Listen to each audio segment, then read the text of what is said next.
바벨론의 느부갓네살 왕이 왕 위에 오른 지 2년쯤 되었을 때 꿈을 꾸었답니다.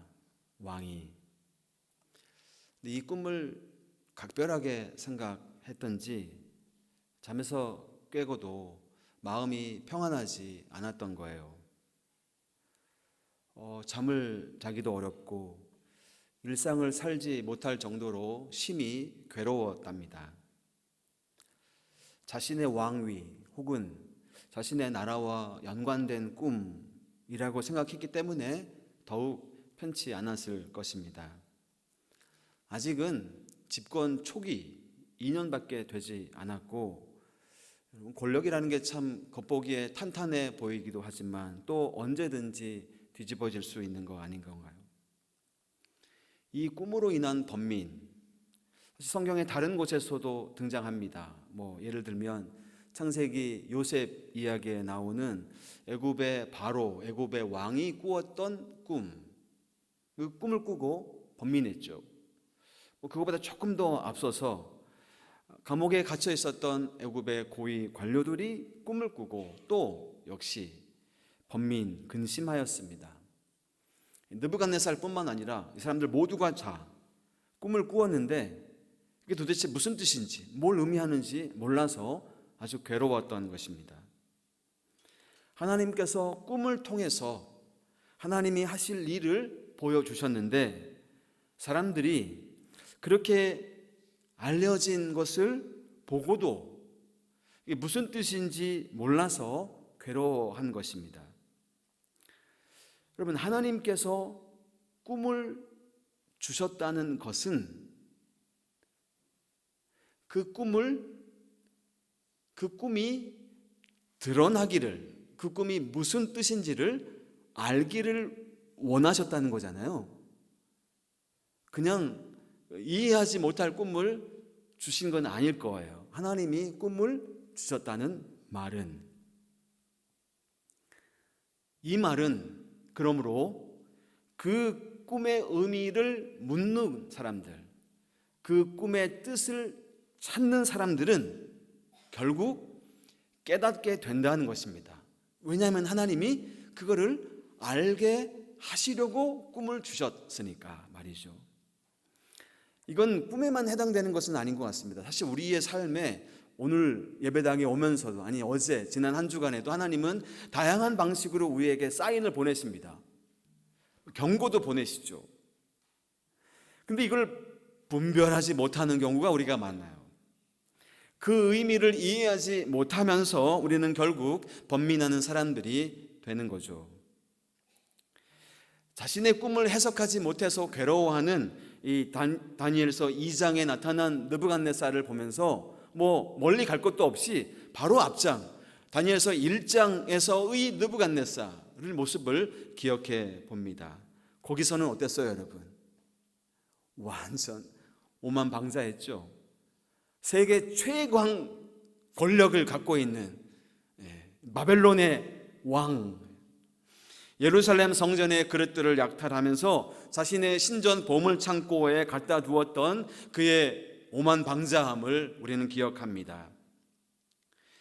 예루살렘을 약탈했을 때는 다니엘서 1장에서는 자기가 세계 최강대국의 왕이라고 교만했는데 오늘은 다니엘서 2장에서는 간밤에 꾼 꿈조차 기억도 해석도 못하는 연약한, 번민하고 괴로워하는 한 인간일 뿐입니다. 그러니까 우리가 말이죠, 성전 그릇 좀 뺏겼다고 낙심하거나 절망하지는 맙시다. 물론 너무나 소중하고 중요한 의미를 갖는 그릇들이지만 그렇다고 우리 삶이 끝나거나 세상이 망하는 것은 아니니까요. 그러니까 젊은이들 하는 말로 쫄지 맙시다. 지금 내 인생이 조금 꼬여도, 당장 우리 집 형편이 참 사납게 보여도 그것으로 우리 인생이 망하는 것은 아닙니다. 다른 사람들의 강하고 대단하고 화려한 모습들에 주눅들지 맙시다. 비록 나는 약해도 내가 믿는 나의 아버지 하나님은 강하시니까요. 하나님을 신뢰하고 내가 있어야 할 자리에 있고 내가 해야 할 일들을 하면, 묵묵히 행하면 되는 것입니다. 그러다 보면 모든 것들이 제자리로 돌아가겠죠. 지난 주일에 우리가 살펴보았던 것처럼 솔로몬이 죽고 난 후에 이스라엘은 두 쪽으로 나누어졌습니다. 북쪽 이스라엘은 아수르라는 나라에 의해서 멸망을 당했고 남쪽 유다마저도 바벨론에 의해 멸망을 당하고 말았습니다. 거룩한 성이라는 예루살렘 함락되었고 하나님의 성전, 이건 그런 일은 있을 거라고 꿈에도 생각하지 못했는데 완전히 파괴되었습니다. 물론 전에도 강대국들이 이스라엘을, 유다를, 예루살렘을 침공한 적이 있었는데 그때 하나님께서 극적인 도우심으로 구하셨어요. 그런데 이번에는 하나님의 구하심 행동이 나타나지가 않았고 하나님 백성들은 완전히 멸망을 당하고 말았습니다. 그들이 범죄하고 불순종하고 우상 숭배했기 때문이었고 하나님께서 예언자들을 통해서 수없이 돌이키라고, 돌아오라고 경고하시고 회개를 촉구하셨는데 끝까지 돌이키지 않았던 것이죠. 하나님은 기다리십니다. 계속해서 많이 기다리시죠. 하지만 영원히 기다리실 수는 없어요. 공의로우신 분이라. 이스라엘과 유다의 멸망은 하나님의 심판이었습니다. 아수르와 바벨론은 하나님 심판의 도구였죠. 근데 바벨론 사람들이 큰 오해를 하고 있는 건데 자기들이 섬기는 신, 바벨론의 마르둑이라는 신이 이스라엘의 하나님 여호와보다 더 강해서 이겼다고 생각하고 있는 것이에요. 바벨론의 포로로 잡혀온 이스라엘 백성들도 이 문제에 대해서 답을 얻지 못하고 공황 상태에 빠졌습니다. 아니, 하나님은 지금도 살아계시나? 하나님은 우리를 버리신 건가? 하나님이 하신 약속, 아브라함에게 하신 약속, 모세에게 하신 약속, 다윗에게 하신 약속은 폐기되었나? 우리의 미래는 있는 건가? 다니엘서는 이 질문들에 대한 답변입니다. 하나님은 여전히 살아계시고 세상의 만민과 나라들과 왕들을 지금도 다스리고 계신다. 이스라엘이 범죄하여 불순종하여 우상숭배하여 멸망을 당하고 성전은 파괴되었지만 전능하신 하나님은 지금도 온 세상을 통치하고 다스리고 계신다는 것이 다니엘서의 주제고, 오늘 우리가 읽은 그 2장은 느부갓네살 왕, 이방의 왕의 꿈을 통해서 이 사실을 명확하게 우리에게 선언하고 있습니다.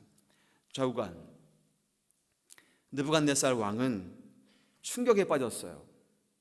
엄청난 꿈을 꾸고서 답답하고 진짜 두려운 것은 이 꿈을 기억할 수가 없다는 것입니다. 그래서 당시에 바벨론의 박수들과 술객들을 불러서 이 꿈을 해석해 달라고 명령을 내렸습니다. 왕이 그의 꿈을 자기에게 알려주도록 박수와 술객과 점쟁이와 갈대아 술사를 부르라 말하매 그들이 들어가서 왕의 앞에 선지라. 왕이 그들에게 이르되 내가 꿈을 꾸고 그 꿈을 알고자 하여 마음이 번민하도다 하니. 여러분, 여기에 박수, 술객, 점쟁이, 갈대아 술사 이런 표현을 이거 완전 미개한 나라구만 이라고 생각하지는 마시기를 바랍니다. 이게 단순히 미신, 점치고 허황된 것을 쫓는 그런 사람들이라는 표현이 아니라 우리식으로 말하자면 학문과 공부의 깊이가 매우 깊고 뛰어나서 왕에게 종종 상담자 역할을 하며 미래를 나라의 장래를 조언하기도 하는 소위 지혜자 그룹이라고 보시면 좋겠어요. 그런데 이 바벨론의 지혜자들이 왕의 꿈이 무엇이었는지, 그리고 그 꿈이 무슨 의미를 갖고 있는지 해석을 못하니까 왕이 막 분노해가지고 모든 지혜자들을 전부 다 죽이라고 명령을 한 것입니다. 문제는 다니엘과 그의 친구들도 이 그룹 안에 왕립학교에 들어가서 교육을 받고 있었잖아요. 속해 있었던 것입니다. 죽게 된 거죠. 왕이 이로 말미암아 진노하여 통분하여 바벨론의 모든 지혜자들을 다 죽이라 명령하니라. 왕의 명령이 내림에 지혜자들은 죽게 되었고 다니엘과 그의 친구들도 죽이려고 찾았더라. 왕립학교에 입학해서 교육과 훈련을 받아온 다니엘과 친구들이 갑자기 죽음의 위협 앞에 서게 된 것입니다. 근데 이때 바벨론의 술사들이 고백한 내용들 중에 한 문장이 참 인상적이에요. 왕께서 물으신 것은 어려운 일이라 육체와 함께 살지 아니하는 신들 외에는 왕 앞에 그것을 보일 자가 없나이다 한지라. 육체와 함께 살지 아니하는 신들 외에는 이걸 알아낼 자가 없다. 갈대아 술사들의 입을 통해서 세상에 어떤 사람도 이 꿈과 그 해석을 함께 이뤄줄 수 있는 능력이 있는 사람이 없다라는 이 고백. 그러면 이제 다니엘에게 타이밍이 온 건가? 육체와 함께 살지 아니하는 신 외에는 알 수 없다라는 이 술객들의 말. 이스라엘의 하나님이 어떤 분이신지를 보여줄 기회가 오고 있는 걸까 생각이 듭니다. 그러고 보면 오늘 2장 우리가 읽은 성경 말씀의 첫 번째 구절이 참 인상적이에요. 느부갓네살이 다스린 지 2년이 되는 해에. 이 표현이 여기에 왜 있는 걸까요?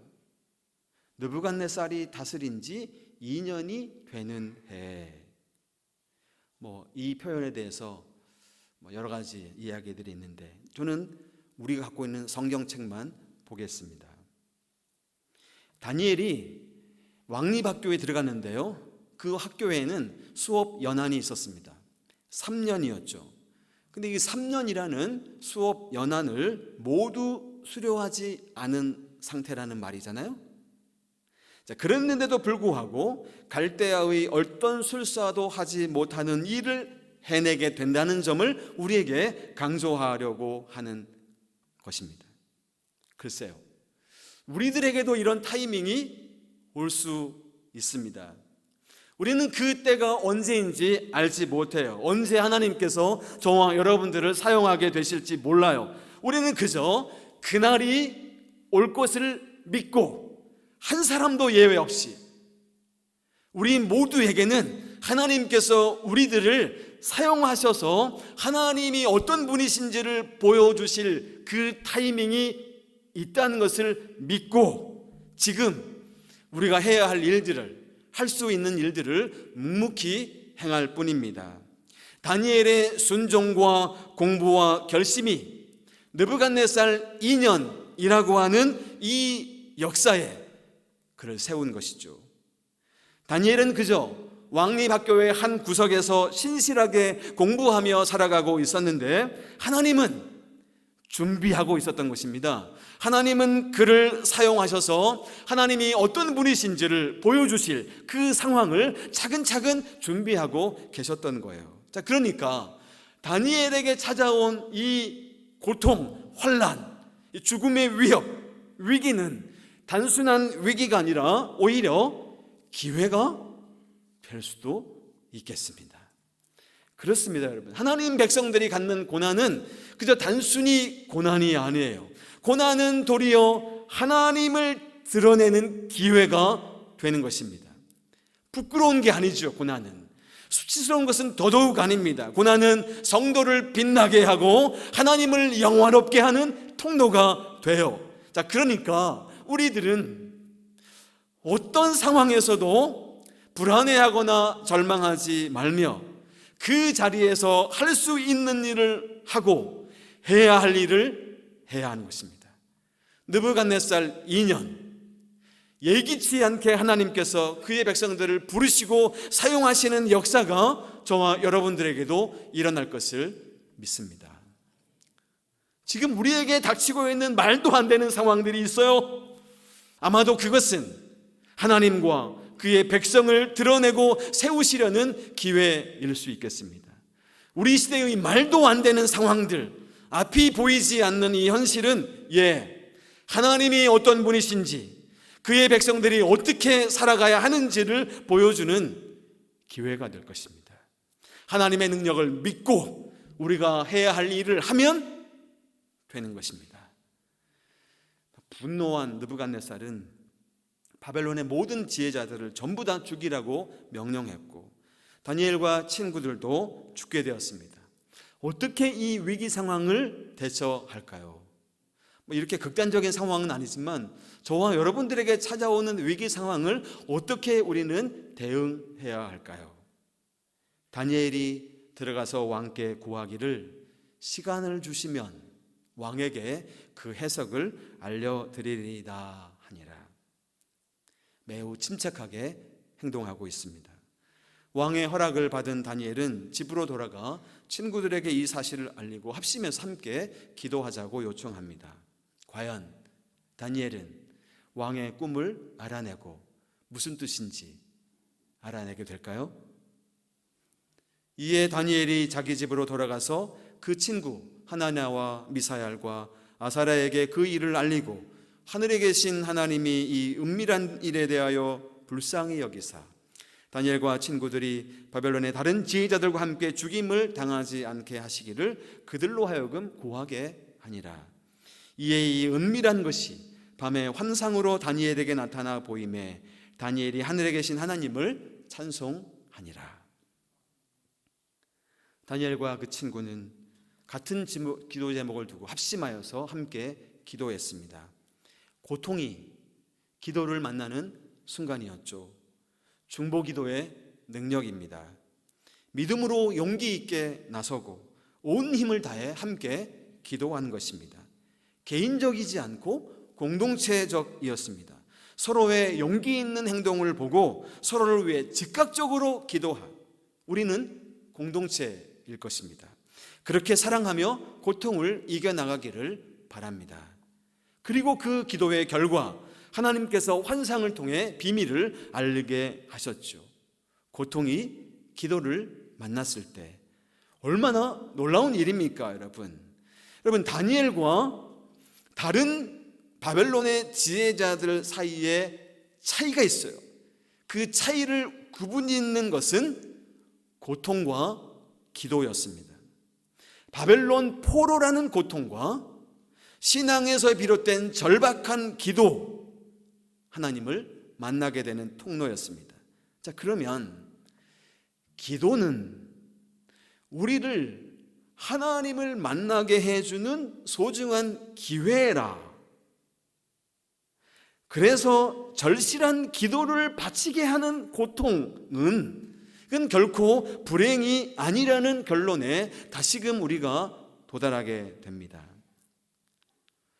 느부갓네살 왕이 꾼 꿈은요, 큰 신상에 관한 것이었는데 머리는 순금으로 되어 있고 가슴과 두 팔은 은으로, 배와 넓적다리는 노수로, 종아리는 쇠로, 발은 일부는 쇠, 일부는 흙으로 되어 있었습니다.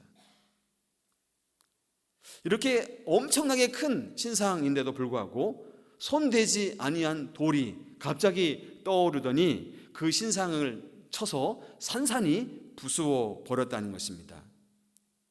여기서 돌은 하나님께서 세우신 영원히 쇠하지 않는, 멸하지 않는 하나님의 나라를 상징한다고 하는데 그 돌이 큰 산이 되어서 온 세상을 가득 채우게 되었다는 거예요. 여기 이 꿈에 등장하는 이 신상의 여러 재료들은 각각의 시대와 제국을 상징한다라고 해석이 많이 있는데 주장이 여럿 있습니다.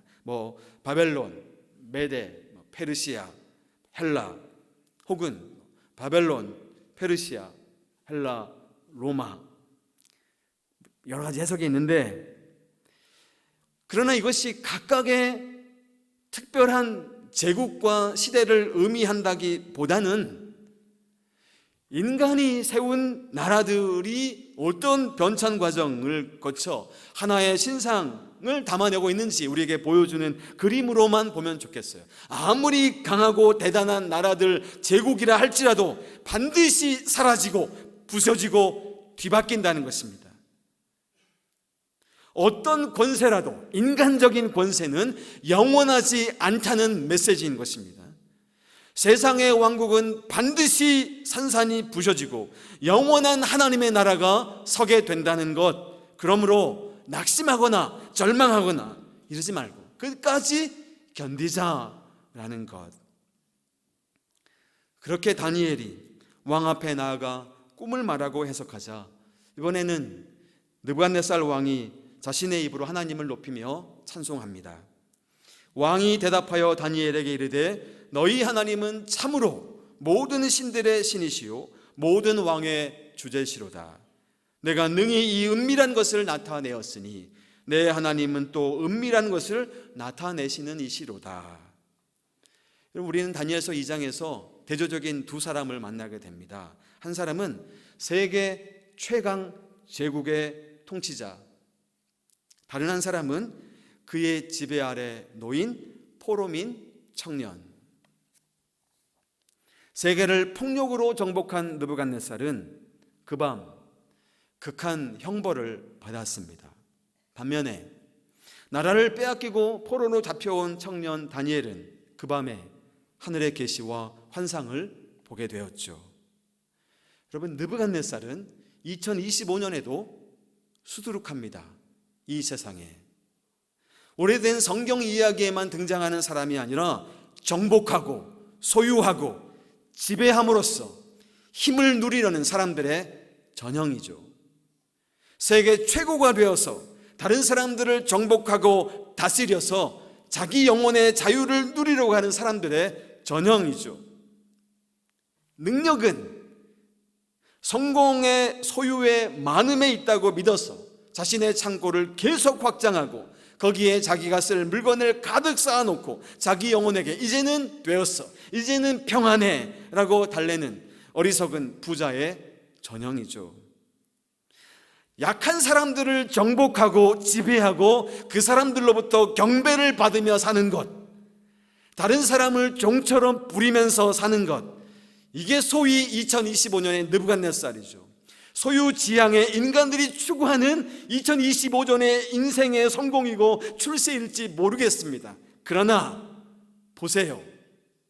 느부갓네살의 고급 침대를 적시는 식은땀을, 그를 괴롭게 하는 답답함과 우울증을, 두려움과 공포를, 이웃을 쓰러뜨리고 홀로 남아 누리는 부귀영화가 그게 무슨 의미가 있단 말입니까? 다니엘서 2장의 목적은 세계 제국들을 파쇄할 하나님의 나라가 인간 중심 역사에 있다. 거대한 신상을 무너뜨리는 그 돌은 사람의 손에 의해 뜨이지 않는 순수한 신적인 힘, 하나님께 복종하는 자의 온유야말로 제국의 오만과 사나움을 파쇄하는 산돌이다라고요. 하나님의 나라는 여러분 결코 폭력에 의해서 흔들리지 않습니다. 하나님의 나라는 결코 폭력에 의해서 망하지 않아요. 왜요? 그 나라는 으뜸인 자가 가장 낮은 자의 자리에서 섬기는 나라이기 때문이랍니다. 우리들의 못된 교만과 지배의 욕망이 산산조각나는 통쾌한 부서짐이 우리에게 있어야 하는 이유이겠습니다. 특별히 오늘 예배에 참석한 청년들에게 간곡히 부탁합니다. 청년의 때 하나님 말씀에 의해서 산산이 부셔지는 경험은 실패가 아니라 구원입니다. 우리 자신을 영화롭게 하라고, 우리 미래를 아름답게 화려하게 만들려고 쌓아가는 탑이나 성체는 불온간 하나님 나라에 의해서 완전히 부셔질 우상들에 불과한 것입니다. 세계를 정복하고 높이 올라가서 온 천하를 얻는다 해도 밤에 오는 이 악몽을 다스릴 자가 누가 있겠습니까? 밤의 환상과 꿈으로 찾아오는 적군들은 어떤 병력으로도 이기지 못하는 것입니다. 오직 하나님 나라에 투항할 때에야 진정한 평화를 누리게 되는 거죠. 그렇습니다. 하나님은 오늘도 변함없이 홀로 만물을 주관하시고 인류의 역사를 주관하시는 분이십니다. 우리가 비록 죄악된 세상에 살고 있지만 여기에 타협하지 말고 믿음을 지켜야 하는 이유일 것입니다. 다니엘과 세 친구들처럼 전능하신 하나님을 온전히 신뢰하고 고난 가운데 기도하는 사람들이 되어야 합니다. 그렇게 할 때 하나님께서 능력으로 우리 삶 가운데, 우리 역사 가운데 나타나실 것을 믿습니다.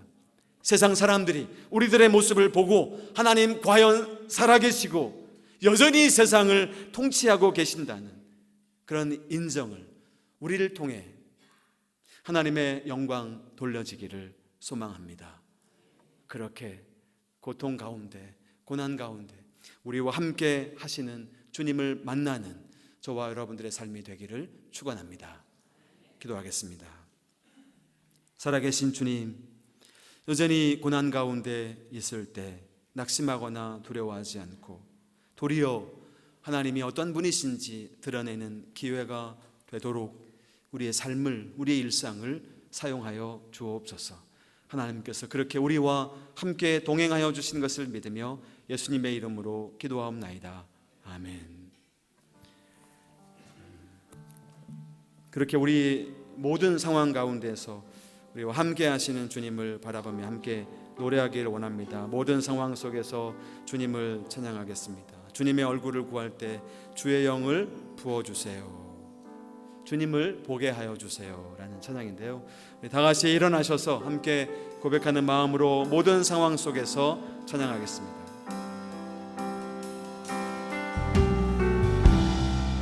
모든 상황 속에서 주를 찬양할지라.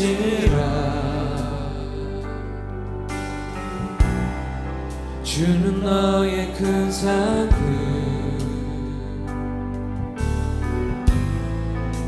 큰 도움이시라. 주의 얼굴 구할 때 주의 영을 부으사 크신 사랑 안에서 주를 보게 하소서.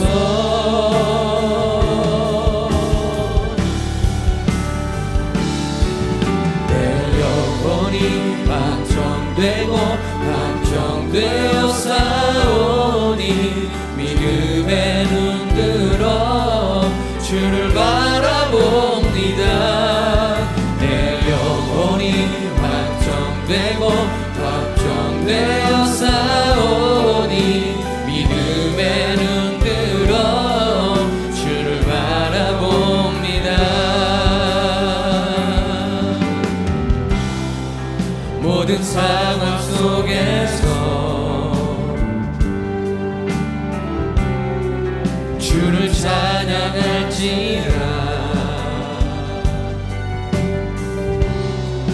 주는 너의 큰 상급,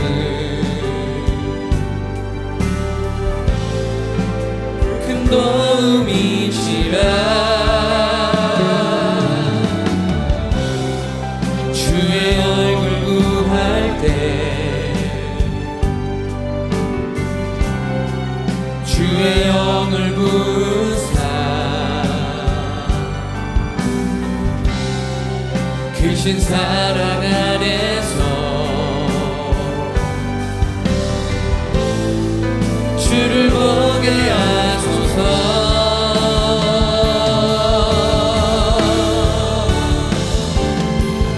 내 영혼이 확정되고 확정되어 싸우니 믿음의 눈 들어 주를 바라봅니다.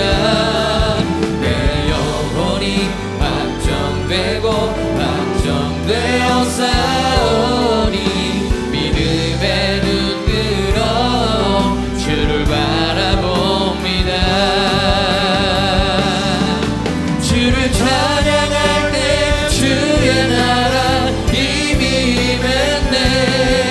주의 영원한 나라 주 보게 하소서.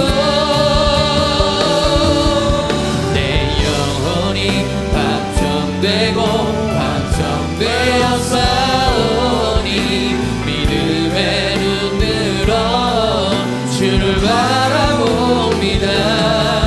내 영혼이 확정되고 확정되어 싸우니 믿음의 눈 들어 주를 다시 한번 바라봅니다. 내 영혼이 확정되고 내 영혼이 확정되고 확정되어 싸우니 믿음의 눈 들어 주를 바라봅니다. 내 영혼이 확정되고 확정되어 싸우니 믿음의 눈 들어 주를 바라봅니다. 함께 기도합시다. 우리가 사는 삶이, 우리 사회가, 우리나라와 민족이, 이 세상이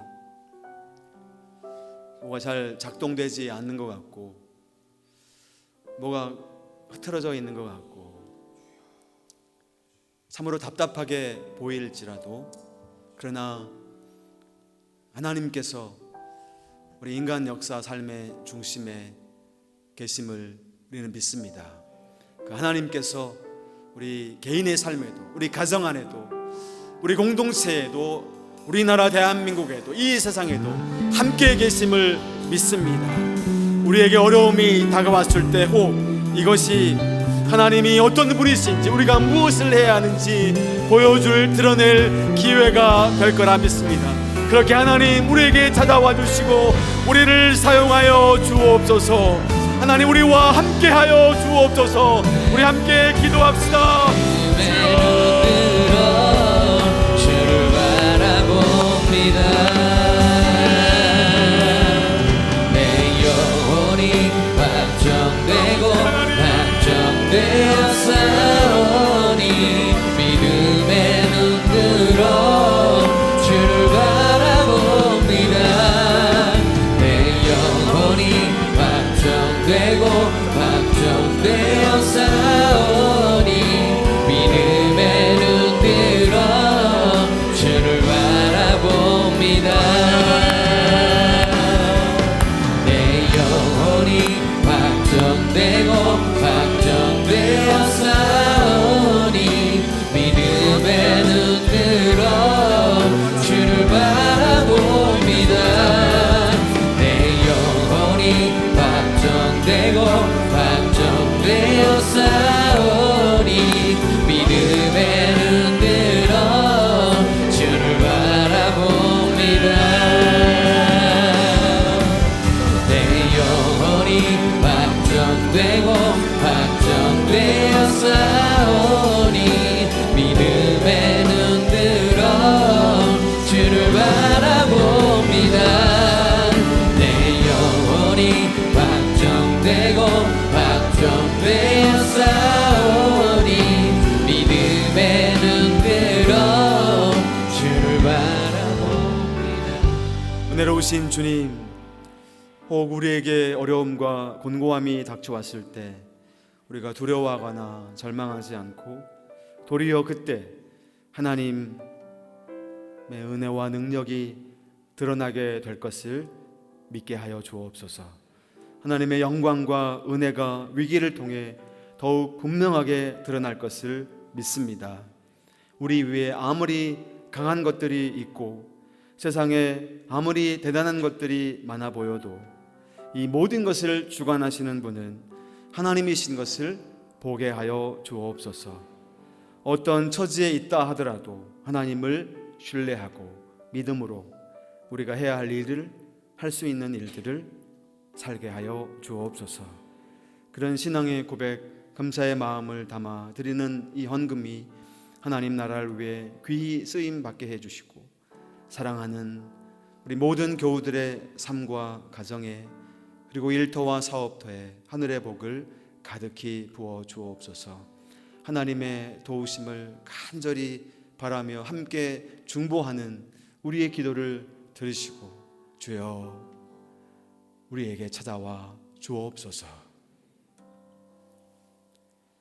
주 예수 그리스도의 은혜와 하나님의 사랑과 성령의 교통하심이 낯선 땅에 살지만 하나님께로부터 힘입는 순종과 결단으로 하나님께서 세우실 영원한 나라를 선포하고 증언하는 삶 살기를 간절히 바라는 사랑하는 성도들 위해 우리 백석학원과 백석총회, 한국교회와 우리나라 대한민국 위에 지금부터 영원토록 함께 있을지어다. 아멘.